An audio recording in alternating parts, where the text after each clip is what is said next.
এর মধ্যে আবার আমি বলি যে আমার বিয়ের আগে যখন ওর প্রথম বয়সে তো সম্পর্ক ছিল, তখন ওর বউ আমার যখন বিয়ে হয় ওর সাথে, তখন ওর বউ প্রেগনেন্ট। আমি একটু আমার মার দিক থেকে শুরু করতে চাই। আমার মায়েরা হচ্ছে 6 বোন 1 ভাই। আমার নানা ছিল টেলার্স, ওই সময়কার টেলার্স ছিল, ছোটখাটো একটা দোকান ছিল। তো তাদের টেলার্স থাকলেও তাদের ফ্যামিলি মোটামুটি সচ্ছল ছিল, ভালো ছিল। তো আমার যে নানু, উনি মানে ছেলের প্রতি খুব দুর্বল, যে ওই সময়ের মায়েরা কিন্তু এরকমই ছিল। কেউ এসে মা ডাকলে উনি খুব খুশি হতেন এই টাইপের। তো আমার যে বাবা, উনি আমাদের এলাকায় আমার মার সম্পর্কে মানে পাড়া তো চাচাতো ভাই হয় সম্পর্কে, পাশাপাশি বাড়ি, এক বাড়ির পরে তার মানে আমার বাবার বাড়ি। তো হচ্ছে আমার যে দাদু, মানে আমার দাদু ছিল, উনি অনেক ছোটবেলায় মারা গেছে। তো আমার বাবার মা ছিল না, আমার নানুকে মা ডাকতো, এসে মা ডাকতো। তো আমার নানু ছেলের মতো দেখতো, করতো, নানু বাসায় থাকতো, খেতো সবকিছু, মানে আমি যেটা শুনেছি বড় হওয়ার পরে।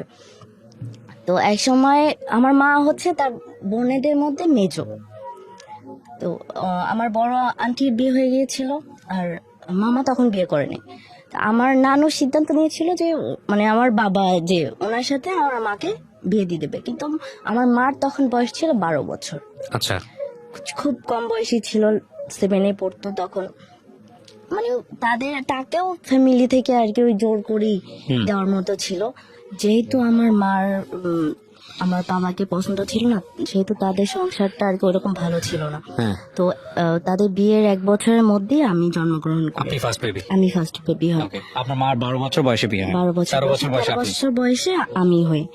তো তাদের ওইভাবেই সংসার চলে। আমার বাবা ছিল ডিস্ট্রিক্ট ড্রাইভার, যে কোনো একটা কোম্পানিতে ডিস্ট্রিক্ট ড্রাইভার ছিল। উনি 1 মাস 2 মাস পর পর আসতো। তো আমার বাবা সবসময় খুব সন্দেহবাদী লোক ছিল, মাকে খুব সন্দেহ করতো, যে মারও অল্প বয়স ছিল, বাড়িতে একা থাকতো। এই জিনিসগুলো কি আপনি মার কাছ থেকে শুনেছেন নাকি আপনি দেখেছেন? নিজে দেখেছি, কি করতো, নিজে ফেস করছি। একটা গল্প বলতে পারবেন যে সন্দেহ করে কি হতো? একটা গল্প বলতে না বলে আসতো বাড়িতে, সে যে বাড়িতে আসছে হুট করে চলে আসতো দেখার জন্য, হুট করে চলে আসতো দেখার জন্য যে আমার মা কি করতেছে না করতেছে, বাড়িতে আছে কিনা।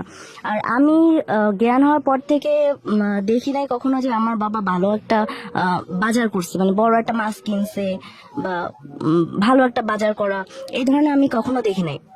যা করা সব আমার মা। বাবা শুধু ওই মাস শেষে টাকাটা দিয়েই তার দায়িত্ব শেষ, তোমরা কিভাবে চলবা না চলবা, খাবা কি করবা, পড়াশোনা, এগুলোর আর কি কোনো ছিল না তার। সম্পূর্ণটা আর কি মার উপর ছিল। আর বাবার তো এই যে সন্দেহ জিনিসটা ছিল, বাসায় আসা পরে মানে এলাকায় পাড়া দেওয়ার পরে মানুষজন অনেক কথা বলতো, আশেপাশে অনেক মহিলারা ছিল, অনেক কথা বলতো। তো এইগুলো শুনে বাসায় আসার পরেই দেখতাম যে একদিন 2 দিন পরে মারামারি হচ্ছে, দুজনে মারামারি, গায়ে হাত দেওয়া, দুজন দুজনের গায়ে হাত দেওয়া, ঝগড়া হওয়া। আমাদেরকে বাসা থেকে বের করে দিত। আমাদের বলতে কি তখন আপনার আরো ভাই বোন হয়েছে? না, আমাকে আর মাকে, দুজনকে বাসা থেকে বের করে দিত, একদম জিনিসপত্র সব দিয়ে বের করে দিত। কখনো এরকম হয়নি যে আপনাকে রেখে আপনার মাকে বের করে দিয়েছে? না, মানে বাচ্চার প্রতিও তার কোনো দায়িত্ব নাই, কোনোই নাই। আমরা নানু বাসা যেহেতু কাছে, নানু বাসায় চলে যেতাম, ওইখানেই থাকতাম। আবার সবাই বসে মীমাংসা করে আবার হচ্ছে যে পাঠাই দিত, থাকতাম। ওই রকমের 1 মাস 1.5 মাস 2 মাস পর পর আসতো। এরকম করতে করতেই হচ্ছে যে আমি বড় হয়েছি। বাবা এরকমেরই কোনো দায়িত্ব হয় না। তো যখন আমি ক্লাস 7-8 পড়ি, তখন হচ্ছে যে 1-2টা করে সম্বন্ধ আসতে থাকে আমার। হ্যাঁ, সম্বন্ধ আসতে থাকে। তো মাও তো হচ্ছে যে অনেক চিন্তা করে যে ফ্যামিলির অবস্থা এরকম, যদি ভালো কোনো ছেলে হয় তো বিয়ে দিয়ে দিবে, এরকম কথাবার্তা চলতে থাকে। তো আমি মানে আমার তখন 2012-তে আমি এসএসসি দেই। তা আমি যে মানে পড়াশোনা করতেছি, পরীক্ষা দিব, আমার বাবার এর কোনো ছিল না যে আমার মেয়ের পরীক্ষা বাকি।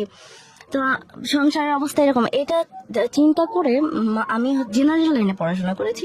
তো মা চিন্তা করতেছে এরকম হলে তো সংসারের এরকম অবস্থা, আমার মেয়ের তো পড়াশোনা হবে না। তো মা আমাকে কি করলো, মাদ্রাসা থেকে পরীক্ষা দেওয়া হলো।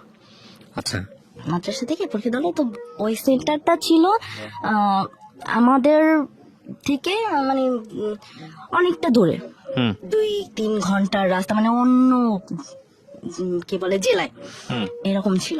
তো ওইখানে মা এক মাসের মতো তো পরীক্ষা হয়, হুম এসএসসি পরীক্ষা। ওইখানে বাসা ভাড়া নিয়ে আমরা ওইখানে থেকে পরীক্ষা দিই। হুম তো যে বাড়িতে থেকে পরীক্ষা দিই ওই বাড়ির এক আত্মীয়র জন্য মেয়ে খুঁজতে ছিল হুম বিয়ে দেওয়ার জন্য। তো আমি আবার ছোটবেলা থেকেই খুব শান্তশিষ্ট, আচ্ছা, চঞ্চল। যে বাড়ি থেকে পরীক্ষা দেন বলতে আপনি বাড়ির সন্ধানটা পেলেন কিভাবে? মানে ওই যে আমাদের সম্পর্কে কি হয় আপনার? না, কিছু হয় না, আচ্ছা, সেন্টারের আশেপাশে বাড়ি খোঁজে অনেকেই যে থাকার জন্য। হ্যাঁ, আচ্ছা, আচ্ছা। ভাড়া দেয় এরকম, ওকে, থাকার জন্য নেই। তো ওনারাও আর কি ওই যে খুঁজতেছিল। মেয়ে খুঁজতেছিল। আর আমি তো এরকম মানে ওনাদের বাড়ি তো 3টা ছেলে ছিল, কিন্তু আমি মানে একটা মেয়ে হয় না যে বাড়ির ভিতর ছেলে থাকলে হঠাৎ তো এই ধরনের কিছু দেখে নাই তো, বা আমি খুব ছোটবেলা থেকে খুব শান্তশিষ্ট আর কি, আচ্ছা, এই টাইপের। তো ওনাদের দেখে আর কি আমাকে খুব পছন্দ হয়। আর আমি আবার ছিলাম কি যে আমার মা তো কষ্ট করছে, বা আমি একটা কিছু করব আমার মা বাবার সম্মান চলে যাবে, আমার মা বাবা যা বলবে তাই, মানে আমাকে যা দিত আমি ততদিনে কি আপনার ভাই বোন আর হয়েছে? হ্যাঁ, আচ্ছা, আপনি যখন এসএসসি দিচ্ছেন আমি যখন ক্লাস 8-এ পড়ি, মানে আমার 13 বছর পরে আমার একটা বোন হয়। আচ্ছা, আচ্ছা, আমি ছেড়ে গেছি। এটা হচ্ছে যে আমার বোনটা যখন হয় তখন আমার বাবা আর কি ই ছিল না যে মানে বোনটা আমার বাবা না, এটা নিয়ে আর কি বেশি ঝামেলা হয়েছিল তখন। বোনটা মানে আমার বোন যখন হয়েছিল তখন আমার বোনটা দেখতে আর কি একটু ডিফারেন্ট, মানে আমাদের চেয়ে একটু ফর্সা একটু। তো আপনার বোনের এই জন্মটা নিয়ে বাসায় প্রশ্ন তোলা হয়েছে? হ্যাঁ, প্রশ্ন তোলা হয়েছিল আমার মাকে। মানে আমার বাবা এক পর্যায়ে নাই বলে দিছে যে সন্তান আমার না। কি বলেন? আপনার বোন জানে বিষয়গুলো আজকে? হ্যাঁ, আমার বোন জানে। তারপরে কি হলো বাসাতে? মানে এটা নিয়ে মানে প্রধানত বেশি হচ্ছে এটা নিয়ে, আমার বোনকে নিয়ে। একটু ডিফারেন্ট দেখতে, একটু ফর্সা, আমার বাবা একটু কালো টাইপের, আর আমি আমার মার মতো। তো আমার বোন, আমার নানা আমার 2টা খালা হচ্ছে ফর্সা, তো আমার বোন অনেকটা ফর্সা ওদের মতো হয়েছে। আমার বাবা এটা নিয়ে আর কি ই ছিল যে আমার বোনটা আমার বাবার না, এটা নিয়ে মার সাথে খুব ঝগড়া এই সেই। তারপরও আর কি মানে নিজের মনে মনে রাখতো আমার বাবা, ওইভাবে আর কি ই করে নাই, কিন্তু বলছে। ভাই বোন কতজন আপনারা? আমরা 2 বোন। এখন 2 বোনই? হ্যাঁ, 2 বোন। আপনার বাবা বেঁচে আছেন? হ্যাঁ, আমার বাবা বেঁচে আছে। আচ্ছা, আচ্ছা, আমি পরে আসি এগুলা। তারপর তখন আমার বোন, আমি যখন এসএসসি পরীক্ষা দিই তখন আমার বোনের বয়স 2.5 বছর।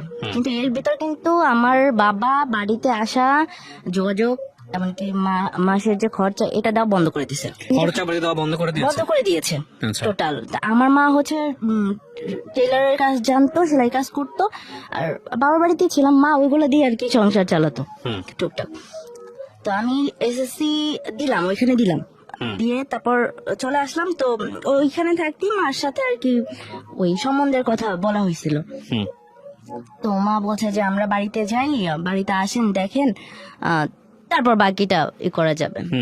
তো আমরা বাড়িতে আসার পরে ওদের বাড়ি থেকে আমাকে দেখতে আসে, যেটা আর কি রোলস, ওইভাবে দেখতে আসে, তাদের পছন্দ হয়। কিন্তু মানে ছেলে ছিল আমার চেয়ে 15 বছরের বড়, বয়সে 15 বছর বড় ছিল, আর আমার বয়স ছিল তখন 15 বছর। যে 12তে এসএসসি দিয়েছি, ফেব্রুয়ারিতে এসএসসি দিয়েছি। তো আমি আর কি না বলি নাই, মানে আমি চিন্তা করেছি মা যেটা বলবে, আমি মা মানে ভালো লাগতো, কোনো ছেলেকে ভালো লাগতো এরকম কোনো কিছু? ভালো লাগতো, কিন্তু যে পেতেই হবে বা চাওয়া জিনিস, এই জিনিসটা আমি বুঝতাম না বা ছিল না। আমি মা মানেই দুর্বল, আমি ছোটবেলা থেকে মাকে দেখছি, তো মা মানেই দুর্বল। বাবা কি জিনিস এইটা আমার মধ্যে এখনো ফিল হয় না, যে বাবা কি জিনিস এটা আমি বুঝি না। তো ফেব্রুয়ারিতে এসএসসি দিলাম, মে মাসের 6 তারিখে আমার বিয়ে হলো। মে মাসের 6 তারিখ? মে মাসের 6 তারিখে, 12 সালের 6 তারিখে আমার বিয়ে হলো। ঠিক আছে, আমি মেনে নিছি, মানে যেহেতু আমার বড়, তারপর আমি ফ্যামিলি দিক তাকাই, আমার এরকম অবস্থা, মা কতদিন দেখবে এগুলা ভেবে হচ্ছে মেনে নিছি। আমি শ্বশুর বাড়িতে যাইনি কখনো, আমাদের বাড়িতে ছিলাম। মা বলেছে যে মেয়ে, মানে আমি তো বড় মেয়ে, এখানে থাকুক কিছুদিন। আমার ইচ্ছে ছিল যে আমি ইন্টারটা কমপ্লিট করব, পড়াশোনা করব, এখানেই থাকবো, তারপর হচ্ছে যদি উঠায় দেয় তাহলে পরে দিবে। ওকে, আচ্ছা। তো এরকম আর কি আমাদের বাড়িতে ছিল 12 দিন আমার হাজবেন্ড। তারপর উনি আর কি ঢাকায় চাকরি করতো, তো ঢাকায় চলে আসছে। তা একদিন কি করছে, মানে উনি তো নতুন জামাই, প্রায় 2 মাসের মধ্যের কথা। বাড়িতে আসবে, শ্বশুর বাড়িতে আসবে, অবশ্যই জানাই আসবে যে আমি আসতেছি। মানে একদিন রাত্রে কি করলো, মানে না জানাই আসছে জাস্ট, কিন্তু আগে কথা বলছি, গাড়ির শব্দ ফোনে বোঝা যাচ্ছে, আমরা বুঝতে পারছি যে হাজবেন্ড, আমার হাজবেন্ড। তো উনি একদিন না বলে রাত্রে চলে আসছে। এই জিনিসটা আমার খুব খারাপ লাগছে যে উনি কেন না বলে আসবে। আসতে পারে হাজবেন্ড সারপ্রাইজ দেওয়ার জন্য হতে পারে। নো, এটা আর কি পরে জানা গেছে। এটা হচ্ছে যে ওনার যে দুলাভাই ছিল, উনি আর কি এই জিনিসটা বলতেছে যে তুমি না বলে যাবা, ঢুকায় যাবা, দেখবা যে কি করে না করে, এই জিনিসগুলা। তো এটা আর কি আমিও মেনে নিতে পারি না, আমার ফ্যামিলিও আর কি, যে নতুন জামাই সে আসবে, একটা বাসায় প্রিপারেশনেরও তো ব্যাপার থাকে নতুন জামাইয়ের জন্য, না বলে কেন আসবে। আচ্ছা, এই জিনিসটা আমি যখন আমাকে হার্ট করলো, তো মানে আমারও তো বয়স কম ছিল, আমার কেন জানি মনে হলো যে না, এর সাথে আর কি আমার যায় না, মানে অ্যাডজাস্টমেন্ট হবে না। আর একটু রাগী টাইপের ছিল, মানে চেহারাটাই দেখতে রাগী টাইপের। আমি বলি যে আমার বড় খালু দেখতে মানে কিছুটা ওনার ক্যাটাগরি, যেমন বড় খালু অনেক রাগী, দেখছি আন্টিকে অনেক মারধর করে। তা আমার মনের মধ্যে না ওই একটা ভয় ঢুকে গেল যে এও তো এই ক্যাটাগরি, যদি আমাকে মার দেয় বা মারধর করে, আমাকে আর পড়াশোনা না করে। তো ওরা একবার বললো কি যে, তখন আমাকে উঠাই দেয় নাই, বললো যে আমাকে ঢাকায় নিয়ে আসবে। তো মা বলতেছে মেয়ে এখনো উঠাই দেই নাই, এখন ঢাকা নিয়ে যাবে, কিছুদিন যাক। গ্রামে তো বলে যে ভাদ্র মাসে নাকি নতুন বিয়ে হলে মেয়ে দেয় না, তো ভাদ্র মাসটা যাক। তারপর তো যেহেতু একটা সমস্যা হয়েছে, তারপর মানে আশেপাশে সবাই তো এগুলো নিয়ে কথা বলে, ই করে। তো আমি শুনতাম কি যে বাসার মধ্যে মার কাছে অনেক লোক আসতো, তো তারা বলতেছে যে এখন যদি মেয়ে দিয়ে দাও, মেয়ের বয়স কম, যে দেখা গেল নেওয়ার পরে একটা বাচ্চা টাচ্চা হবে, তারপর তো মেয়ের জীবনে শেষ। আমার মাথার ভিতর এইটা ঢুকলো যে আমি যাওয়ার পর যদি আমার বেবি হয়ে যায়, আমি এখানে আর যাবো না, আমি এখানে যাব না, মানে আমি যাবই না। আমাকে যে যতই বোঝানো হোক না কেন, আমি আর যাব না। তো তাদের ফ্যামিলি থেকে একবার আসলো, আমার হাজবেন্ড আসলো, তার মা আসলো, তার ভাই আসলো, ভাবি আসলো, মানে আমার ননদ আসলো, সবাই আসলো, কথা টথা বললো টললো। মানে আমার তো চিন্তা হচ্ছে যে আমি যাবই না। তো এর ভিতর আমার হাজবেন্ডের ভাবি হচ্ছে যে বলতেছে যে এই মেয়ে যখন যাবে না, এই মেয়েকে থাক নেওয়ার দরকার নেই, এর যে নাকের টানটি দিছো সব খুলে নিয়ে আসো। এইটা কতদিন পরের ঘটনাটা? এইটা 3 থেকে 4 মাসের মধ্যে। ততদিনে কি আপনার হাজবেন্ডের সঙ্গে আপনার কথোপকথন হতো? লাইক যেহেতু অনেক সিনিয়র ছিল, একটা প্রেমের সম্পর্ক ডেভেলপ করা। আমি আসলে যে হাজবেন্ড কি জিনিস, সংসার কি জিনিস তখন বুঝতাম। বাট ও যে আপনাকে পছন্দ করে, ও যে আপনাকে লাইক করে, এগুলো বোঝাতো কোনোভাবে? করে কিনা জানি না, যে সে হাজবেন্ড আসতো, থাকতো, সময় হতো, চলে যেত। হাজবেন্ড ওয়াইফের সম্পর্ক যেটা হয়, সেই জিনিসটা খুব নরমাল ছিল আপনাদের মধ্যে? হ্যাঁ, নরমাল।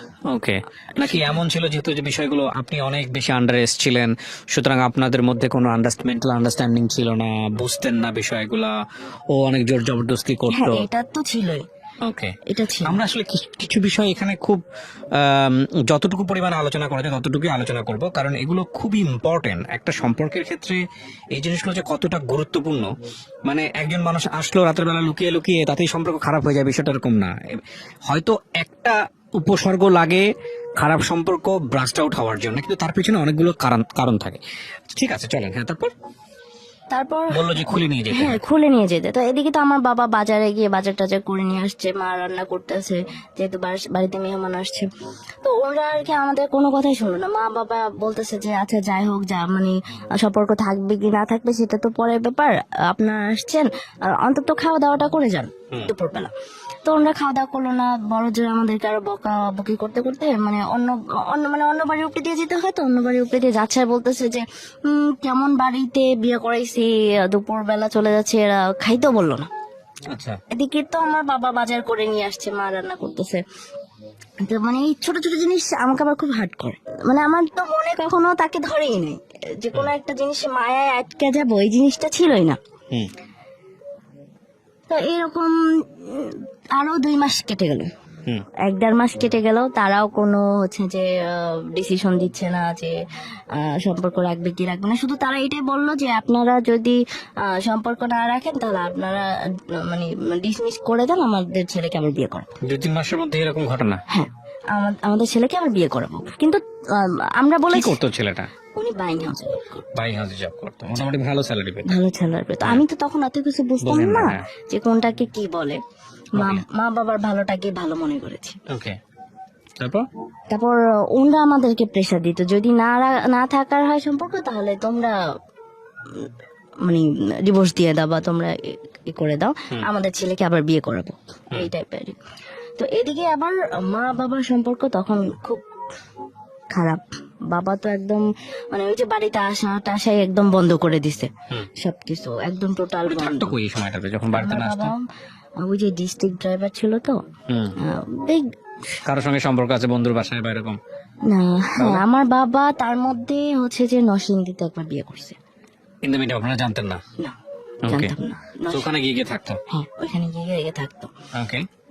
তো আমি মানে এটা হচ্ছে যে বিয়ের 6 মাসের মাথায় আমি ডিভোর্স দিয়ে দিই ছেলেকে। যেহেতু আমি সম্পর্ক মানে ওদের কথা সে, যেহেতু তুমি সংসার করবা না, সম্পর্ক রাখবে না, তাহলে তোমরাই দিয়ে দাও। তো আমি আমার মা সম্মতি নিয়ে, মা ছিল, বাবা তো কোনো জিনিসই ছিল না, মা থাকে নাই, থেকে আমি হচ্ছে যে ছেলের দুলাভাই ছিল, ডিভোর্স দিয়ে দিই। ওরা হচ্ছে যে মানে বিয়েতে যা দিছে একদম একটা মুসলিম বিয়েতে আর কি, যা যা দেয় আর কি, একদম পায়ের জুতাটা পর্যন্ত ওরা খুলে নিয়ে চলে গেছে। আমার সবকিছু মানে আমার ছোট বোনকে যে ড্রেসটা দিছে ওইটাও নিয়ে গেছে, কোনো কিছুই আর কি রাখে নাই, আমরাও সব দিয়ে দিয়েছি এরকম। তো মানে আমি যখন ডিভোর্সটা দেই, এর মধ্যে তো আমার বাবার সাথে কোনো যোগাযোগ নাই, কিন্তু আমরা বাবার বাড়িতে আছি। 2 মাসের মাথায় আমার মার ডিভোর্স লেটার আসে বাবার কাছ থেকে। বাবার কাছ আপনি ডিভোর্স দেওয়ার 2 মাসের মাথায় আমার মায়ের ডিভোর্স লেটার আসে। তো এটা আসে আর কি অন্য নামে, মানে আমার নানা আমার মায়ের বিয়ে, তখনকার বিয়ের সময় তো মেয়েদেরকে উপস্থিত রাখতো না মনে হয় তেমন একটা, আমি জানি না কি লেখা হইতো না লেখা হইতো। তো ওইখানে অন্য নাম দেওয়া ছিল, আমার নানা একটা নাম দিয়েছিল, আমার যেটা নাম ওইটা না অন্য একটা। তো ওই নামে একটা চিঠি আসছে, ডাক পেন চিঠি নিয়ে আসছে। মা তো বুঝতে পারি, মা হচ্ছে যে রিসিভ করছে, ডাক পেনের কাছ থেকে রিসিভ করছে। এটা রিসিভ করার পরে তো হচ্ছে যে দেখতেছে যে এটা ডিভোর্স লেটার। তো তারপর মা এটা আর কি কোন কাজে অফিস থেকে করা হয়েছে, কে কে ছিল, এগুলো আর কি খোঁজ খবর নিছে। নেওয়ার পর হচ্ছে আমার বাবা আমাদের যে কমিশনার ছিল ওই এলাকার কমিশনারের কাছে এটা নিয়ে বিচার দিছে। আপনার বাবা? আমার বাবা। কি হিসেবে বিচার দিয়েছে? ডিভোর্স তো উনি দিল? হ্যাঁ, ডিভোর্স উনি দিয়েছে। এখন এখনো যে আমার মা ওই বাসায় আছে। ও আচ্ছা আচ্ছা, এটার জন্য। আর আমার বাবা মানে ওই বিচারের, তারপর তো মীমাংসা মানে ওই যে সালিশে বসা হয়েছে, কথা বলা হয়েছে। তখনও আমার বোনের বয়স 3 বছর এরকম। একটা বারো আমার বাবা বলল না যে তুমি চলে যাও, আমার সন্তান 2টাকে রেখে যাও, বা এদের ভবিষ্যৎ কি হবে, এটা সে কখনোই বলে নাই, এখনো না। তো মীমাংসা হলো, আমার মার কাবিন ছিল 50,000। তো মানে আমাদের মধ্যে তো আছে 3 মাসের খাবার পড়া, আর মানে আমার ছোট বোন ছোট, এই হিসাবে আমার মাকে 1 লাখ টাকা দিয়ে মানে এটা হচ্ছে যে মীমাংসা করা হয়েছে। তারপর আমার মাকে মানে ঘরের জিনিসপত্র যা ছিল, তারপর আমরা 2 বোন আমাদেরকে নিয়ে মাকে ঘর থেকে বের করে দিয়েছে। আপনার বাবা? আমার বাবার সাথে লোকজন ছিল। তখন কি আপনারা জানতেন যে উনি আর একটা বিয়ে করেছে? হ্যাঁ, এর মধ্যে জানতাম, কিন্তু মা ওই যে ওই বিষয় নিয়ে কোনো কিছু বললে মাকে খুব মার দিত, খুব মারতো। তারপর কি হলো? তারপর তো আমি আমার মাকে নিয়ে এখন তো আমিও ডিভোর্স, আমার মাও ডিভোর্স। আমার মা আর আমার ছোট বোনকে নিয়ে আমি মানে আমাদের এলাকায় একটা বাসা ভাড়া নিয়ে থাকতে শুরু করলাম। তো মাকে যে টাকা দেওয়া হয়েছিল ওই টাকা দিয়ে আর কি সংসারটা চলতেছিল। তো এইভাবে কতদিন চলবে? তো এইটা চিন্তা করে তখন আমি মানে এলাকার তথ্য কেন্দ্র বলে কিছু, মানে আমি কম্পিউটারের কাজ জানতাম, তো রেজাল্ট বের করা বা কিছু, এগুলো আর কি। হ্যাঁ এইগুলার একটা 2500 টাকার একটা চাকরি নিলাম আচ্ছা 2013 সালে। ওকে 2500 টাকা চাকরি নিলাম, 17 মাস করলাম। হুম মানে মাকে 2000 টাকা দিতাম আর 500 টাকা নিজের খরচা রাখতাম। হুম কিন্তু কখনো কমেন্টস করি নাই যে মানে আমি এটা খাবো বা ওইটা খাবো। আমি এমনও দেখেছি যে ঘরে বাজার নাই, আমার মা অন্যের বাগান থেকে তরকারি চুরি করে নিয়ে আসছে, ও নিয়ে এসে রান্না করছে। বা আমার বাবা যখন টাকা দেয় নাই সংসারে, হুম হুম হুম হুম। আমার মা কচু টোকাই নিয়ে এসে রান্না করছে, খুব মজা লাগছে। এখন বুঝতেছি যে আসলে ওইটা কি ছিল বা কেন ওইগুলো খুব মজা লাগছে। কিন্তু আমি এত চাপা স্বভাবে আমি কখনো বলি না যে মা আমার এই জিনিসটা খাইতে ইচ্ছা করে বা আমার এই ভালো একটা জামা লাগবে। বাচ্চারা বুঝে যায় আসলে সিচুয়েশনালি। হ্যাঁ এটা আমি কখনো বলি না। আবার আমার এমন দিন গেছে যে আমি কি বলে যে একটা 3 পিসের কাপড় দিয়ে 3টা জামা বানাইছি আর একটা সেলোয়ার বানিয়ে 3টা পরছি আর কি। এমনও দিন গেছে যে আমার শুধু একটাই ড্রেস ছিল, এইটা দিয়ে আমি সব জায়গায় ক্লোজ কভার করছি এরকম। তো অনেক চাকরির ইন্টারভিউ দিতাম, তখন তো আমার রেজাল্ট বের হয়ে গেছে, এসএসসি রেজাল্ট বের হয়ে গেছে, হুম এ গ্রেড ছিল।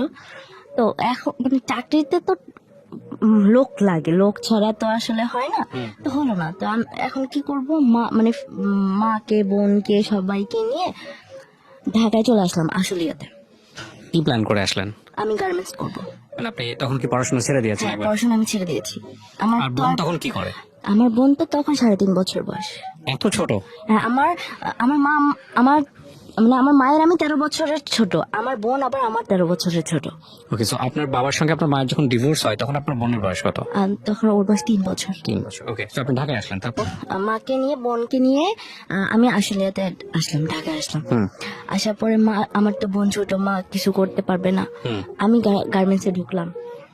ঢোকার পরে 2-3 মাস করলাম, তো আমার মা ঢাকায় অ্যাডজাস্ট করতে পারলো না, মানে নানাবিধ টেনশন, আমি বড় মেয়ে, কিভাবে কি চলবে। দেখতে শুনতে ভালো, হ্যাঁ, সো এগুলো তো একটা বড় প্রবলেম গার্মেন্টসের ক্ষেত্রে। আমার মাও অনেক ইয়ং এখনো। ওকে, খুব স্বাভাবিক, কারণ আপনার 12 বছর 13 বছর বয়সে আপনার জন্ম হয়েছে। হ্যাঁ, তো মা খুব ডিপ্রেশনে চলে গেল। এখন তো বুঝতেছি যে আসলে এটা ডিপ্রেশনে চলে গেল, অসুস্থ হয়ে গেল। তো আমার নানু এসে আমার মাকে নিয়ে গেল। তা আমাকে বললো যে তুমিও চলো, এখানে থাকা দরকার নেই। কিন্তু আমি ভাবলাম যে আমি চলে যাব, তাহলে আমার মা চলবে কিভাবে। মা চলে আসলো, আমি ঢাকায় রইলাম, 2 মাসের মতো করলাম। তো ঈদের ছুটিতে বাড়িতে আসলাম, মার কাছে আসলাম। আসার পরে ছুটি কাটায় আবার ঢাকায় গেলাম, জয়েন করলাম। কিন্তু তখন আর যে অফিস করতে গেলাম না, আমার জন্ডিস হয়ে গেল। তো গার্মেন্টস থেকে ছুটি দিল, তারপর আমি আর গেলাম না, মানে মাই আর কি আমাকে যেতে দেয়নি। পরে মা ঢাকায় যেয়ে আমাকে নিয়ে আসলো যে তোমার আর চাকরি করতে হবে না, তুমি চলে আসো। এটা 2013 সালের কথা, 13 সালের শেষের দিকে, 13 সালের কথা। তারপর আমরা মানে আম্মা আমাকে যে নিয়ে আসে, আমরা আবার চলে আসি বাড়িতে। তো তখনও আর কি আমি কিছু করি না, ওই যে কয় মাস চাকরি করেছি ওই কিছু টাকা ছিল, ওইগুলা দিয়ে তারপর এদিকে মা হচ্ছে ওই মা যে টাকাগুলো পেয়েছে এগুলো বিভিন্ন ব্যবসা খাটায়, ওইগুলা দিয়ে আর কি মা চলতেছে। আর টুকটাক টেলারের কাজ করে, এরকম করতে করতে আপনার 14 সালেরও 4-5 মাস চলে যায়।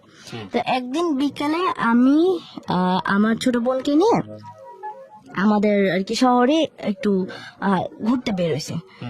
তো তখন একটা ছেলের সাথে পরিচয় বলবো না, মানে ছেলেটা দাঁড়িয়ে ছিল, আমার বোন ছোট ছিল তো, ওর সাথে কথা বলতেছিল। তো এক সময় আর কি আমার সাথে কথা বললো, কিন্তু আমার মধ্যে না ওই প্রেম ভালোবাসা বা কারোর সাথে সম্পর্ক করব এই জিনিসটা আর ছিল না।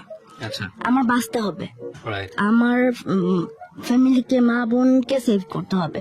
আর এদিকে তো গ্রামের মানুষ অনেক খারাপ, মানে নানান কথা বলে, যেহেতু মা ডিভোর্সি, মেয়ে ডিভোর্সি, 2জন ইয়ং বয়সী, ঠিক আছে, অনেক কথা বলে। তো তার মধ্যে না খুব মনে হতো যে মার উপরে এত প্রেশার যায়, এত কথা শুনতে হয়। ভালো মন্দ খুঁজতাম না, ভাবতাম যে যদি কেউ মানে আমি যদি চলে যাইতে পারতাম কারোর সাথে, তাহলে আমার মার উপরে থেকে বোঝা কমতো। যে সে রিক্সাল হোক আর ভ্যানার হোক, আমি মানে নানু মামাদেরকে সাথে সাথে বলতাম যে সম্বন্ধ দেখো, আমার মার উপরে থেকে চাপ কমুক, মানুষের কথা থেকে বাঁচুক, এই জিনিসটা আর কি। তো ওই ছেলেটার সাথে যখন দেখা হয় তখন ছিল আপনার অক্টোবরের 2 তারিখ ছিল, ওই 14 সালে। ওকে, 2 তারিখ বিকালে দেখা হয়। তো উনি অনেক রিকোয়েস্ট করার পরে আমি আমার ফোন নাম্বারটা দিই। তো তখন আমার ফোন ছিল না, ফোন নষ্ট ছিল। তো আমি 6 দিনের মাথায় একটা ফোন কিনি। ফোন কেনার পরে যখন আমি আমার সিমটা ওপেন করি, তো দেখলাম যে তখন ওই ছেলেটা আমাকে মানে ফার্স্ট একটা মেসেজ দিছে। ওইটা আমাকে খুব খুব ভালো লাগছে, এই মেসেজটা, যে আমি তোমাকে 200 বার কল দিয়েছি, তোমাকে পাইনি। এই জিনিসটা আমার খুবই ভালো লাগছে। ঠিক আছে, কিন্তু ওই যে রিলেশন এই ধরনের কোনো চিন্তা ছিল না। তো ওনার সাথে আমি একদিন কথা বললাম, বলার পর উনি আমাকে বললো কি যে উনি মানে চাকরি করতো, তো বললো যে তোমাকে আমি কিছু কথা বলবো, কিছু কথা আছে, আমি তোমাকে কিছু কথা বলবো রাত্রে। আচ্ছা ঠিক আছে। তো ওই দিনকার উনি আমাকে কিছু বললো না। পরে একদিন আর কি ওই ছেলেটা ওর ফ্যামিলি সম্পর্কে বললো যে বাবার সাথে ভালো সম্পর্ক না, ওরও হচ্ছে বাড়িতে সৎমা, মা বাবা ডিভোর্সি, ওর বাড়িতে সৎমা, ছোটবেলা থেকে ওইভাবে স্বাচ্ছন্দ্য পায় নাই। এখন হচ্ছে যে মানে ওর দুর্বলতা গুলো ও আমাকে শেয়ার করলো। ওর কথা শুনে আমার দুঃখ আমি ভুলে গেলাম।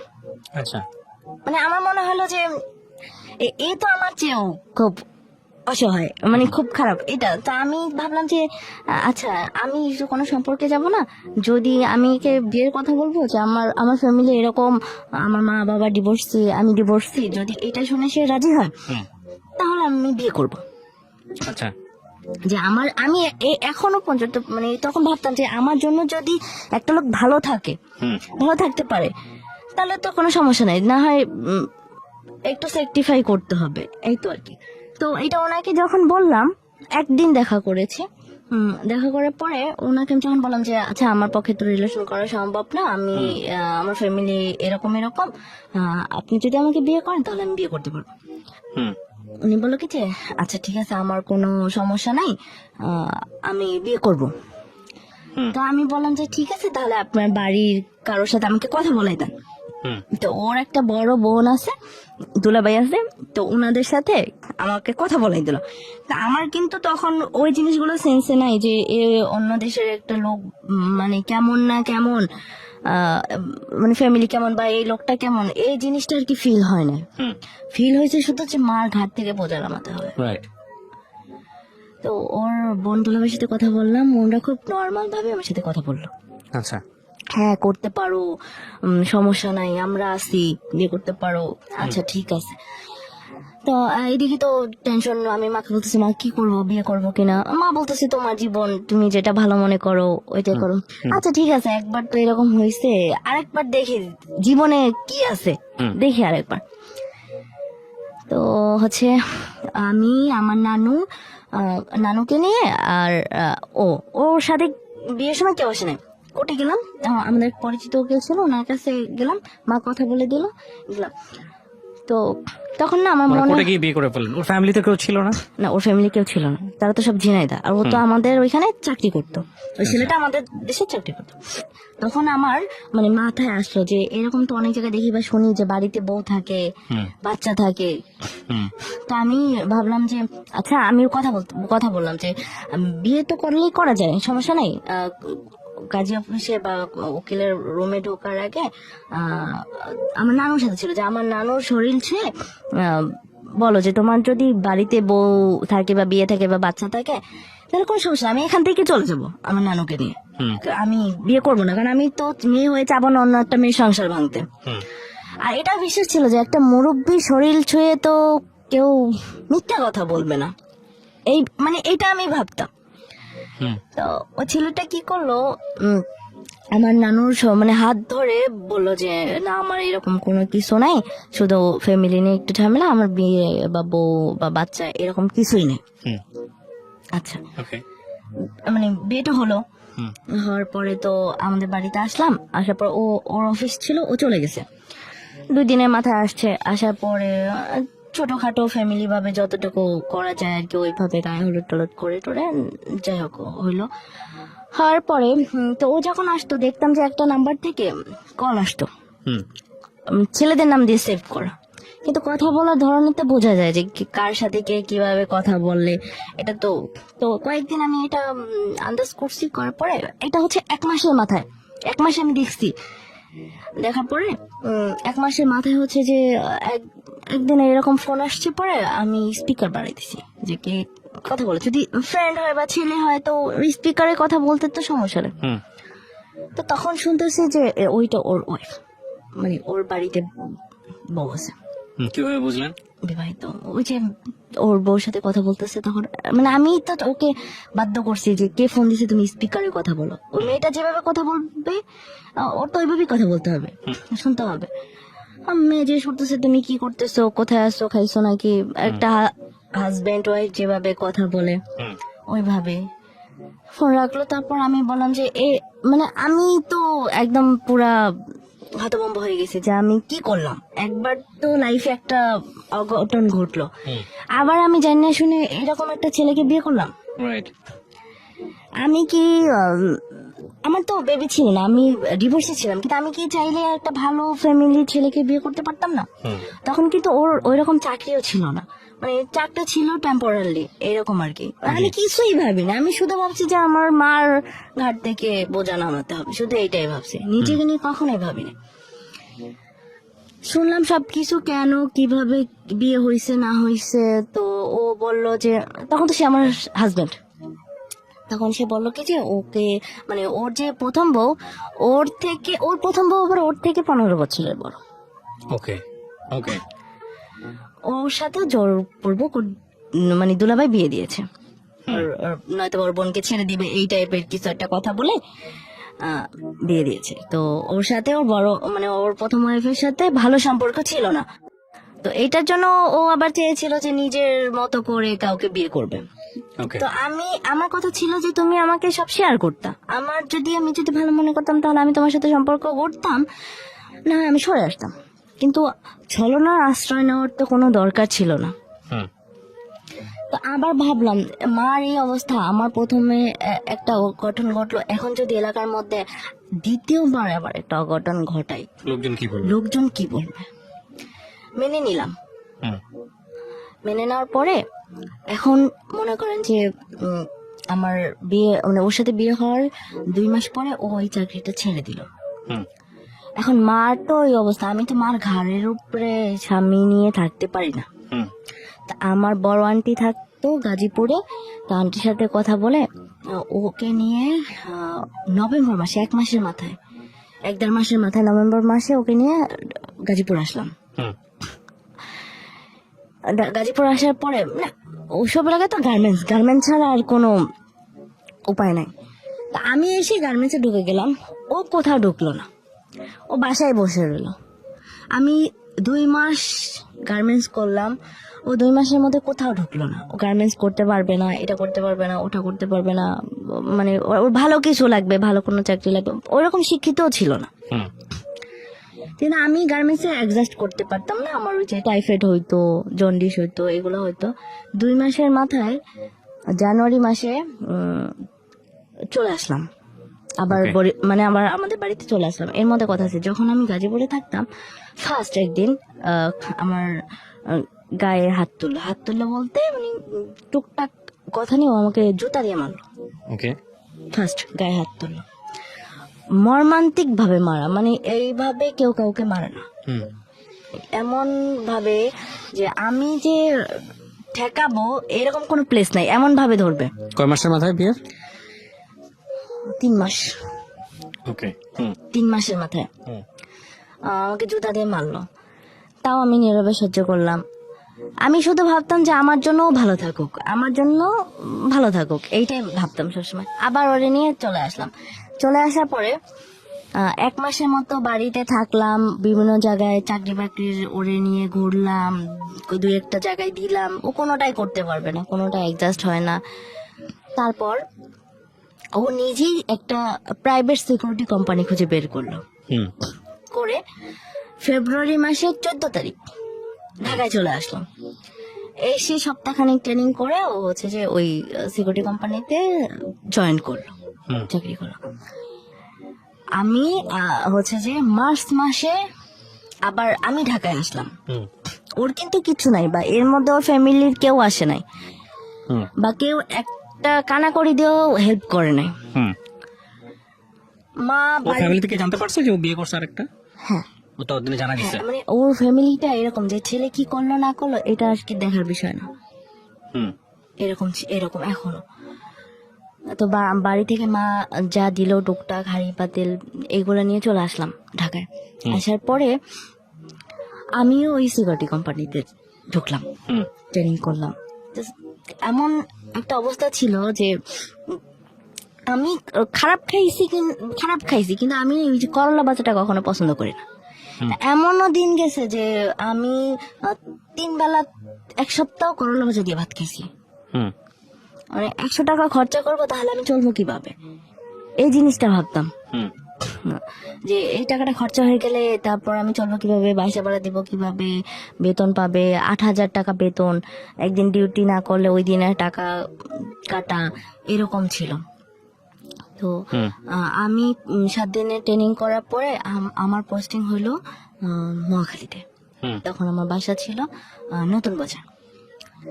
তো আমার প্রতিদিন শিফটিং ডিউটি ছিল, 6টা থেকে 2টা আর 2টা থেকে রাত 10টা, এক একদিন এক একটা। তো যখন শীতের সময় ছিল আমার তো 5টায় বের হইতো, 5:30 ওখানে অ্যাটেন্ড থাকতে হতো, 6টা থেকে ডিউটি ছিল।